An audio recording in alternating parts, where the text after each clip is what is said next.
Hi കൂട്ടുകാരെ, പുതിയൊരു വീഡിയോയിലേക്ക് എല്ലാവർക്കും സ്വാഗതം. അങ്ങനെ വസുന്ധരയ്ക്ക് ഉഗ്രം പണി കൊടുത്തിരിക്കുകയാണ് കേട്ടോ നിധി. അങ്ങനെ നിധി എന്ത് ചെയ്യുന്നു, ഇങ്ങനെ കാല് തിരുമ്മിക്കൊണ്ടിരിക്കുമ്പോൾ പെട്ടെന്ന് അതിൽ നിന്ന് എണീക്കാൻ ശ്രമിക്കുന്നുണ്ട് കേട്ടോ. പക്ഷേ അത് അവിടെ ഭൈരവിയമ്മ തടയാണ്. തിരുമ്പിക്കൂടെ എന്ന് പറയുന്നുണ്ട് കേട്ടോ. ഇതേ സമയം ഗൗതം ആകെ കലിപൂണ്ട് നിൽക്കുകയാണ്. അപ്പോഴാണ് പ്രണവ് ഇറങ്ങി വരുന്നത്. അപ്പോൾ പാറു ചോദിക്കുകയാണ്, നീ ഉറങ്ങിയില്ലടാ? ഇല്ല, നിങ്ങളെന്തെല്ലാവരും ഇവിടെ നിൽക്കുന്നത്? അത് കേട്ട ഉടൻ തന്നെ പിന്നെ ഞാൻ ഇവിടെ നിൽക്കാതെ എന്താ ചെയ്യുക? എൻ്റെ ഭാര്യയെ അടിമപ്പണി ചെയ്യിപ്പിക്കുന്നത് പോലെ ചെയ്യിപ്പിക്കല്ലേ എന്ന് ഗൗതം പറയുമ്പോൾ ഉടൻ തന്നെ പാറു പറയണം, ഒന്ന് അടങ്ങടാ, ഒന്ന് പതുക്കെ പറയടാ. അപ്പോഴേക്കും പ്രണവ് അങ്ങോട്ടേക്ക് വന്നിട്ട് എന്താ എന്താ എന്നൊക്കെ ചോദിക്കുന്നുണ്ട്. അതെ, ഇവിടുത്തെ പണിയെല്ലാം എൻ്റെ ഭാര്യയെ കൊണ്ട് ചെയ്യിപ്പിക്കല്ലേ. ഇപ്പോൾ കാല് തിരുമാൻ എന്ന് പറഞ്ഞ് പോയിരിക്കുന്നു. ഇതൊന്നും എനിക്ക് അനുവദിച്ച് കൊടുക്കാൻ പറ്റില്ല. ഞാനിത് ചോദ്യം ചെയ്യും എന്നൊക്കെ പറയുമ്പോൾ ഉടൻ തന്നെ പാറു പറയണം, ദയവ് ചെയ്ത് ഈ പ്രശ്നം ഉണ്ടാക്കില്ലടാ, നീ ഒന്ന് അടങ്ങടാ, നീ ഒതുങ്ങടാ എന്നൊക്കെ പറയുമെങ്കിലും കൂടി തനിക്ക് അതൊന്നും പറയുമ്പോൾ കേൾക്കാൻ ഗൗതമിന് കഴിയുന്നില്ല കേട്ടോ. പിന്നീടാണെങ്കിലോ ഇങ്ങനെ വസുന്ധര വരികയാണ്. ഒന്നും അറിയാത്തതുപോലെ നല്ല പിള്ളയായി വസുന്ധര ചമയുകയാണ് കേട്ടോ. വസുന്ധര പറയണേ, അതെ, എനിക്ക് പറയാനുള്ളത് ഞാനൊരു കാര്യം പറയട്ടെ. അതെ, ഒരിക്കലും ഞാൻ നിധിയോട് തടവേണ്ട എന്ന് പറഞ്ഞത്, പക്ഷേ നിധിയാണെങ്കിൽ അതൊന്നും കേൾക്കുന്നില്ലല്ലോ. നിധിക്കാണെങ്കിലോ ഈ പറയുന്നത് പോലെ അടിമപ്പണി ചെയ്യുന്നതല്ല ഇഷ്ടം, അതുകൊണ്ട് അവൾ ചെയ്യുന്നു. ഞാൻ ഒരുപാട് വൈരമ്യയോട് പറഞ്ഞു, പക്ഷേ വൈരമ്യമ്മ അതൊന്നും കേട്ടില്ല എന്നും പറഞ്ഞിട്ട് അവിടെ ഗൗതമിൻ്റെ മുന്നിൽ അങ്ങ് ആളാവാൻ ശ്രമിക്കുമ്പോൾ ഗൗതം ആ ഒരു വെളിപ്പെടുത്തൽ പറയാൻ കേട്ടോ. ബാക്കിൽ നിന്നും ചിരട് വലിക്കുന്ന നിങ്ങളുടെ പ്രവൃത്തി എൻ്റെ അടുത്ത് വേണ്ട, നിങ്ങൾ പൊയ്ക്കോളൂ എന്നും പറഞ്ഞ് ആട്ടിവിടുന്നു കേട്ടോ. ഇതേ സമയം പ്രണവ് ചോദിക്കുക, ഏട്ടാ എന്തായാലും ഓണം കഴിയുന്നത് വരേ ഉള്ളൂ, അത് കഴിഞ്ഞാൽ നമുക്ക് ഈ ബുദ്ധിമുട്ടൊക്കെ തീർന്നല്ലേ, ഓണം കഴിഞ്ഞാൽ ഈ പ്രശ്നത്തിനൊരു പരിഹാരമായില്ലേ എന്ന് പറയുമ്പോൾ, ഓണം കഴിയുന്നത് വരെ ഉള്ളൂ എന്ന് നീ പറയും, നീ നിൻ്റെ പണി നോക്കടാ, നീ എന്തിനാണ് അവിടെ ഉറക്കം ഒഴിച്ച് നിൽക്കുന്നത്, നിനക്കും അങ്ങ് പോയിക്കൂടെ എന്ന് പറഞ്ഞിട്ട് പ്രണവിനെ ചീത്ത പറയുമ്പോൾ പ്രണവ്, പ്രണവേ നീ അങ്ങോട്ടേക്ക് പോയിക്കോ, ഏട്ടനെ മൊത്തത്തിൽ കലിപ്പിലാണെന്ന് പറയുന്നുണ്ട് കേട്ടോ. അങ്ങനെ ഈ സമയം വസുന്ധര വീണ്ടും ഇങ്ങനെ നോക്കി നിൽക്കുന്നുണ്ട്. ഇതേ സമയം നിധിയാണെങ്കിൽ കാല് തിരുമ്പി ഉറക്കമായിരിക്കുന്നു. ഉറക്കത്തിൽ ഇങ്ങനെ തിരുമ്പി ഭൈരവിയമ്മയുടെ കാലിങ്ങനെ തെന്നി പോകുന്നതിനിടയ്ക്ക് കൈ അങ്ങോട്ടും ഇങ്ങോട്ടൊക്കെ ആകുന്നതിനിടയ്ക്ക് ഭൈരവിയമ്മ പറയാണ്, മതി നിർത്തിയേക്ക്, ഇനി പൊയ്ക്കോ എന്നും പറയാണ്, ഉറക്കമൊഴിക്കണ്ട എന്നും പറഞ്ഞ് ഭൈരവിയമ്മ പറഞ്ഞു വിടണം കേട്ടോ. ഇതേ സമയം പാറു ആണെങ്കിലോ ഗൗതമിനെ ഉറങ്ങാൻ പറഞ്ഞു വിട്ടിട്ടുണ്ടാവും കേട്ടോ. അങ്ങനെ ഗൗതം റൂമിലോട്ട് പോകുമ്പോൾ കലിപ്പിലാണ്. അപ്പോൾ ഉടൻ തന്നെ പാറു, എൻ്റെ മോള് വന്നോ, എന്താണ് ഭൈരവിയമ്മ പറഞ്ഞത്? ഭൈരവിയമ്മ എന്നോട് പോകാൻ പറഞ്ഞു, ഞാൻ പോന്നു എന്ന് പറയാൻ കേട്ടോ. എന്നാലും എൻ്റെ പൊന്നു മോളെ, എങ്ങനെ നീ ഇത് ഒപ്പിച്ചോ? അതൊന്നും എനിക്കറിയത്തില്ല, ഭൈരവിയമ്മ എന്നോട് പോയിക്കോളാൻ പറഞ്ഞു, ഞാൻ പോയി. എന്നാൽ പ്രണവ് നല്ല കലിപ്പിനാണ്. ഞാനൊരു കാര്യം പറയട്ടെ, നീ അതിനനുസരിച്ച് അവനോട് പെരുമാറണം. അവൻ എന്തെങ്കിലും പറഞ്ഞിട്ടുണ്ടെങ്കിൽ നീ ഒന്നും മിണ്ടാതെ അവൻ്റെ വാക്കുകൾക്ക് വില കൊടുക്കണം എന്നൊക്കെ പറയുമ്പോൾ, അമ്മ അത് ഞാൻ ഏറ്റു, ഞാൻ എന്തായാലും ഭൈരവിയമ്മ പ്രണവ് പറയുന്നത് ഗൗതം പറയുന്നത് പോലെയൊന്നും ഞാനൊന്നും ചെയ്യില്ല എന്നിങ്ങനെ പറയുന്നുണ്ട് കേട്ടോ. എന്നാൽ ഈ സമയം റൂമിലോട്ട് ചെല്ലുമ്പോൾ നല്ല കലിപ്പിലാണ്. അപ്പോൾ കതക് കുറ്റിയിടാൻ നിധി അത് കണ്ട ഉടൻ തന്നെ ഗൗതം ദേഷ്യത്തോടു കൂടി നിൽക്കുകയാണ്. എടി, നീ എന്തിനാടി എല്ലാവരും അടിമയാവാൻ നിൽക്കുന്നത്? അതൊന്നും അനുവദിക്കില്ല, നാളെ നമുക്ക് ഇവിടെ നിന്ന് പോവാം. അത് കേൾക്കുന്ന നിധി പറയാം, എന്തിനാണ് ഇങ്ങനെയൊക്കെ പറഞ്ഞത്? പിന്നെ ആ സ്ത്രീ നിന്നോട് കാട്ടുന്നത് എന്താ? ഇതിനെല്ലാം ചരട് വലിക്കാൻ ഈ പറയുന്ന വസുന്ധരേൻ്റെയും എന്നിട്ട് ഭൈരവിയമ്മ അതൊക്കെ മനഃപൂർവ്വം ചെയ്യാണ്. അതുകൊണ്ട് നമുക്ക് ഇവിടെ നിന്ന് പോവാം, നാളെ നമ്മുടെ വാടക വീട്ടിൽ പോയി ഓണാഘോഷിക്കാം. ഗൗതം, ഒരു വീട്ടിലോട്ട് ഓണാഘോഷിക്കാൻ ഒരാൾ വന്നാൽ നമ്മൾ അതിൻ്റേതായ സ്വീകരണമല്ലേ ചെയ്യേണ്ടത്? അത് അടിമപ്പണി ചെയ്യിപ്പിക്കുകയാണല്ലോ. നീ എന്നും ഇങ്ങനെ അടിമപ്പണി മറ്റുള്ളവരെ ചെയ്യാൻ നിനക്കത് ഇഷ്ടമാണല്ലോ, അങ്ങനെയാണല്ലോ നിൻ്റെ സ്വഭാവം. അത് കേട്ടോടെ തന്നെ നിധി പറയണം, അതൊന്നല്ല, ഭൈരവിയമ്മ ആളൊരു പാവാണ്, ഇത്രയും ക്രൂരതകൾ നിന്നോട് ചെയ്തിട്ട് ഭൈരവിയമ്മ ആളൊരു പാവാണെന്ന് എന്താ നിധി നീ പറയുന്നത്? ആളുകളെ പൊട്ടനാക്കുന്ന സംസാരം നീ സംസാരിക്കരുത്. അത് കേട്ടോടെ തന്നെ നിധി പറയണേ, അല്ല, ഭൈരവിയമ്മ ഒരു പാവമാണ്. ഗൗതം നേരത്തെ പറഞ്ഞില്ലേ ചരട് വലിക്കുകയാണെന്ന്, ആ ചരട് വലിയാണ് ഇവിടെ നടക്കുന്നത്. ആ ചരട് വലി മാറിക്കഴിഞ്ഞാൽ തീർച്ചയായും അതിൽ നിന്ന് തന്നെ പ്രശ്നങ്ങൾക്ക് ഒരു വിരാമം വരും എന്നൊക്കെ ഇങ്ങനെ പറയണം കേട്ടോ. അപ്പോൾ ഉടൻ തന്നെ ഗൗതം, ഞാനൊരു കാര്യം ചോദിക്കട്ടെ, നാളെ ഒറ്റയ്ക്ക് എനിക്ക് ഇവിടെ നിന്നും പോകണം. അതെങ്ങോട്ട്? നമ്മൾ വാടക വീട്ടിലോട്ട്? അങ്ങോട്ടല്ല, വേറൊരു വീട്ടിലോട്ട് എനിക്ക് പോകണം. കുറച്ച് കാര്യത്തിനാണ്, ഈ പ്രശ്നത്തിനൊക്കെ ഒരു വിരാമം ഇടാനാണ്. അപ്പോൾ ഞാൻ വന്ന എന്താ കുഴപ്പം? വേണ്ട, ഇതിനൊരു വിരാമം ഇടണമെങ്കിൽ ഞാനൊന്ന് ഒറ്റയ്ക്ക് പുറത്ത് പോകണമെന്ന് പറയാം കേട്ടോ. ശരി, നീ പോയിക്കോ എന്നും പറഞ്ഞ് ഗൗതം അവിടെ സമ്മതം നൽകുന്നുണ്ട് കേട്ടോ. പിന്നീടാണെങ്കിൽ പിറ്റേ ദിവസം രാവിലെ ആയി പൂജാമുറിയിൽ വസുന്ധരി അതുപോലെ തന്നെ ഭൈരവിയമ്മയും കയറിയിരിക്കുകയാണ്. ആ ഒരു ആമാടപ്പെട്ടി ഇങ്ങനെ ദേവിയുടെ മുന്നിൽ വെച്ച് ഇങ്ങനെ തിരിയൊക്കെ കൊളുത്തി ഇങ്ങനെ പ്രാർത്ഥിക്കുന്നുണ്ട്. ഈ സമയം വസുന്ധരയുടെ മനസ്സിൽ അതിലിരിക്കുന്ന ആ അത്യപൂർവമായ ആ മാല എൻ്റെ കഴുത്തിലിട്ട് ഈ ഒരു ഈശ്വരമംഗലം അധികാരത്തോടു കൂടി ഭരിക്കാനുള്ള ഭാഗ്യം എനിക്ക് തന്നെ കിട്ടണേ എന്നൊക്കെ പറഞ്ഞിട്ട് വസുന്ധര പ്രാർത്ഥിക്കുമ്പോൾ ഇപ്പുറത്ത് പ്രണവും ഗൗതമും അതുപോലെ തന്നെ നിധിയൊക്കെ പാറുവൊക്കെ ഇരിക്കുന്നുണ്ട് കേട്ടോ. അപ്പോൾ പാറു പറയാണ്, എടാ ഗൗതമിനെ ആ നിധിക്കൊന്ന് വിളിച്ച് നോക്കുക, അവൾ എവിടെ എത്തിയെന്ന് നോക്കുക. അമ്മ ഇങ്ങനെ പേടിക്കാതെ, അവൾ അവളുടെ സ്വാതന്ത്ര്യത്തോടു കൂടി നടന്നോട്ടെ, അതിനൊന്നും ചോദ്യം ചെയ്യാൻ പറ്റില്ല. അപ്പോൾ പ്രണവ് പറയും, എങ്ങോട്ടാ ശരിക്കും ഏട്ടത്തി പോയത്? അതൊന്നും എനിക്കറിയില്ല എങ്ങോട്ടാണ് പോയതെന്ന്. അപ്പോൾ ഏട്ടന് ചോദിച്ചു നോക്കായിരുന്നില്ലേ? അപ്പോഴേക്കും പാറു വീണ്ടും പറയണേ, എടാ ഭൈരവിയമ്മ ഇപ്പോൾ പൂജാമുറിയിൽ നിന്ന് ഇറങ്ങും, ഇവിടെ ഒരു പ്രശ്നം ഉണ്ടാവും, അതുകൊണ്ട് നീ ഒന്ന് വിളിക്കും. എൻ്റെ അമ്മ എന്നെ വെറുതെ ദേഷ്യം പിടിപ്പിക്കരുത് കേട്ടോ. എൻ്റെ ഭാര്യ ഇങ്ങനെ അടിമയാവാനൊന്നും സമ്മതിക്കില്ല. ഒരു വീട്ടിൽ നിന്നും പുറത്തിറങ്ങാനും അനുവദിക്കാത്ത വീട് എവിടെയെങ്കിലും ഉണ്ടാവും എന്നൊക്കെ ചോദിക്കുമ്പോൾ പ്രണവ് പറയാം, അതൊക്കെ പറയുന്നതിൽ ഒരർത്ഥമുണ്ട്. ഒരു വീട്ടിൽ നിന്ന് പുറത്തിറങ്ങാതിരിക്കാൻ പറ്റില്ല, അതുകൊണ്ട് പോയിക്കോട്ടെ ഏട്ടത്തി എന്നൊക്കെ പറഞ്ഞു. വേണ്ട, നീ ഏട്ടനൊപ്പം കൂട്ടുപിടിച്ച് കഴിഞ്ഞാൽ തീർച്ചയായും അത് പ്രശ്നമാവും. അതുകൊണ്ട് നീ നിൻ്റെ വായ അടയ്ക്കൊന്നിരിക്കുകയെന്ന് പറയുന്നുണ്ട് കേട്ടോ. ആ സമയം എന്താ അമ്മ ഇങ്ങനെയൊക്കെ പറയുന്നത്, ഏട്ടൻ പറയുന്നതിൽ ഒരു കാര്യമില്ലേ എന്നും പറയുന്നു കേട്ടോ. പിന്നീടാണെങ്കിലോ ഇങ്ങനെ ഭൈരവിയമ്മ പുറത്തോട്ട് വരികയാണ്. അങ്ങനെ ഭൈരവിയമ്മ വരുമ്പോഴേക്കും ഇവരൊക്കെ എണീറ്റ് നിൽക്കുകയാണ് കേട്ടോ.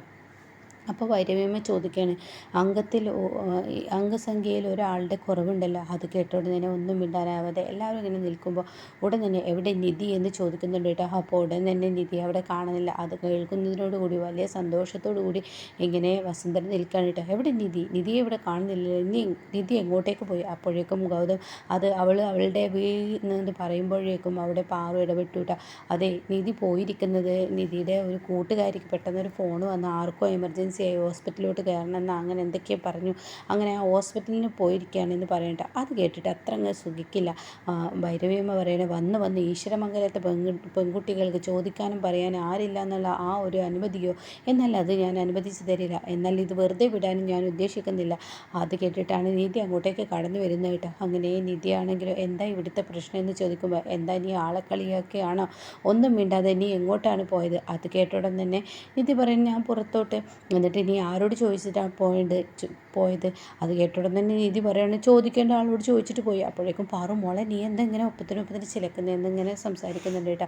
ആ സമയം ഉടൻ തന്നെ പ്രണവും ഗൗതമും അത് വേണ്ടത് തന്നെയാണ് ചെയ്തിരിക്കുന്നത് ഏട്ടത്തി എന്ന ലെവലിൽ ഇങ്ങനെ നോക്കുന്നുണ്ട് കേട്ടോ. ഇതേ സമയം വീണ്ടും ഈ ചോദ്യം ഉയരുകയാണ്, ആരോട് ചോദിച്ചിട്ടാണ് നീ പോയത്? ഞാൻ പറഞ്ഞില്ലേ, ചോദിക്കേണ്ടവരോട് ചോദിച്ചു, പിന്നെ ഇവിടെ ആരോട് ചോദിക്കണ്ടേ, വേറെ ആരോട് ചോദിക്കണം എന്നിങ്ങനെ നിധി പറയുമ്പോൾ ഭൈരവിയമ്മ ഞെട്ടി നിൽക്കണം കേട്ടോ. എന്നിട്ട് പാറു, നിൻ്റെ മരുമകൾ എന്താ ഇങ്ങനെ ഒപ്പത്തിനൊപ്പത്തിന് ചിലക്കുന്ന മരുമകൾ, ഇതെന്ത് മരുമകളാണ് എന്ന് പറഞ്ഞിട്ട് ദേഷ്യത്തോടു കൂടി ഇങ്ങനെ ചൂടാവുമ്പോൾ ഉടൻ തന്നെ അവിടെ പാറു, നീ എന്താ മോളെ ഈ കാണിക്കുന്നത് എന്ന് പറയുന്നുണ്ട് കേട്ടോ. അപ്പോൾ ഉടൻ തന്നെ വസുന്ധര ഇങ്ങനെ, എന്താ ഇവള് നല്ല ഒപ്പത്തിനൊപ്പത്തിനുള്ള മറുപടിയാണ്, എന്നാൽ ഇതിൽ കുറച്ച് മുളകും പൊടിയുണ്ട് ഇട്ട് കൊടുത്താൽ അത് ഉഷാറായി എന്ന ലെവലിൽ വസുന്ധര എന്ത് ചെയ്യുന്നു?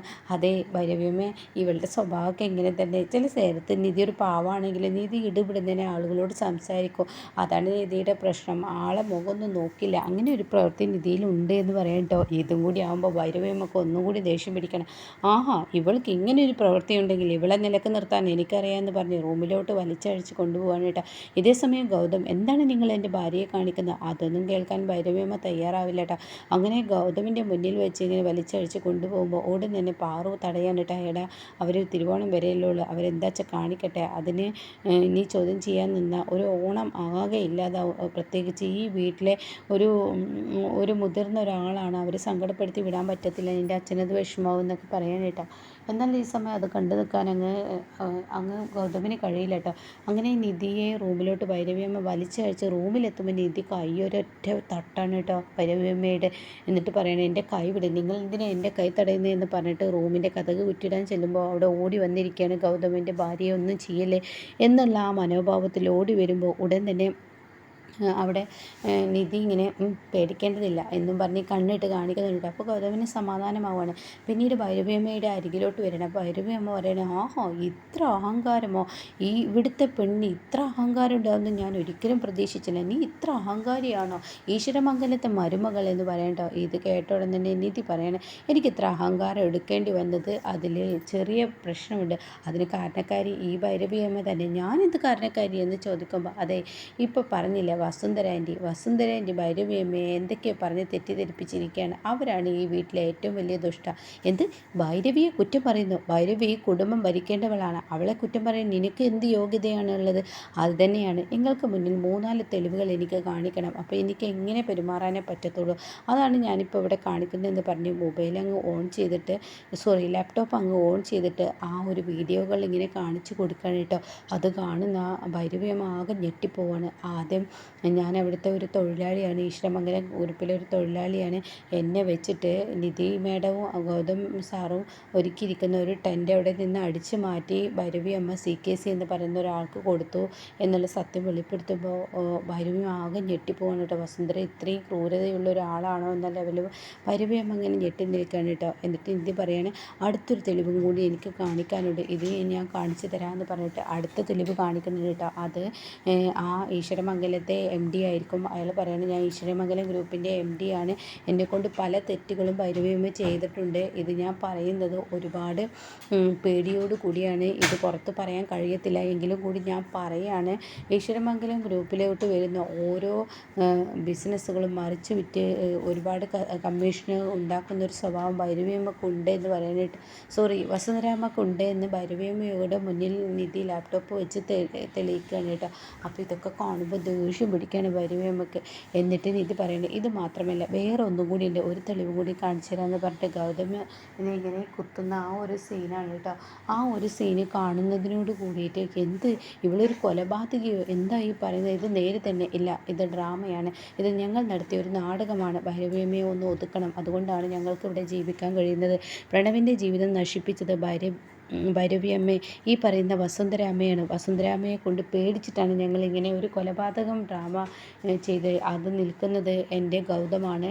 ആ കത്തിയാണെങ്കിലോ അതൊരു ഡമ്മി കത്തിയാണ്, പിന്നെ ബ്ലഡ് ഞങ്ങൾ ഫേക്കാക്കി ഉണ്ടാക്കിയതാണ് എന്ന സത്യങ്ങളൊക്കെ പറഞ്ഞിട്ട് പറയാണ്, വസുന്ധരാമ്മയെ ഒതുക്കാൻ ഇതേ വഴിയുള്ളൂ. അതുകൊണ്ട് കുറച്ചൊരു പേടിയോട് കൂടിയിട്ടാണ് ഇപ്പോൾ അവർ നിൽക്കുന്നത്. ഈ വീഡിയോ ഉണ്ട് എന്നുള്ള ഡ്രാമയാണ് എന്നുള്ള സത്യം എന്തായാലും ഭൈരവിയമ്മ ആരോടും പുറത്ത് പറയരുത്. വസുന്ധരാമ്മയാണ് ഈ കുടുംബം നശിപ്പിച്ചുകൊണ്ടിരിക്കുന്നത്. ഈ കുടുംബം നശിക്കാതിരിക്കാൻ വേണ്ടിയാണ് ഞങ്ങൾ ഇങ്ങനെയൊക്കെ ചെയ്യുന്നത്. അതുകൊണ്ട് എൻ്റെ ഭൈരവിയമ്മ, നിങ്ങളോട് കുറച്ച് മോശമായി എനിക്ക് സംസാരിക്കേണ്ടി വന്നേ, എന്നോട് നിങ്ങൾ മാപ്പാക്കണം. ഈ സത്യങ്ങൾ നിങ്ങൾക്ക് മുന്നിൽ എനിക്ക് കാണിച്ചു തരേണ്ടത് അത്യാവശ്യമാണ്. നിങ്ങൾ അറിയണം, ഭൈരവിയമ്മ ഒരു ആട്ടുംതോലിട്ട ചെന്നായിയാണെന്ന് നിങ്ങൾ മനസ്സിലാക്കണം എന്നൊക്കെ പറയുമ്പോൾ ഭൈരവിയമ്മ അല്ല കേട്ടോ, വസുന്ധരാമ്മ ഒരു ആട്ടുംതോലിട്ട ചെന്നായിയാണെന്ന് ഭൈരവിയമ്മയ്ക്ക് മുന്നിൽ മനസ്സിലാക്കാനാണ് ഞാൻ ഇങ്ങനെയൊക്കെ ചെയ്തു കൂട്ടിയത് എന്ന് പറയുന്നു കേട്ടോ. അപ്പോൾ ഇങ്ങനെയൊക്കെയുള്ള ഒരു സീനിലാണ് ഇന്നത്തെ എപ്പിസോഡ് നിർത്തിയിരിക്കുന്നത്.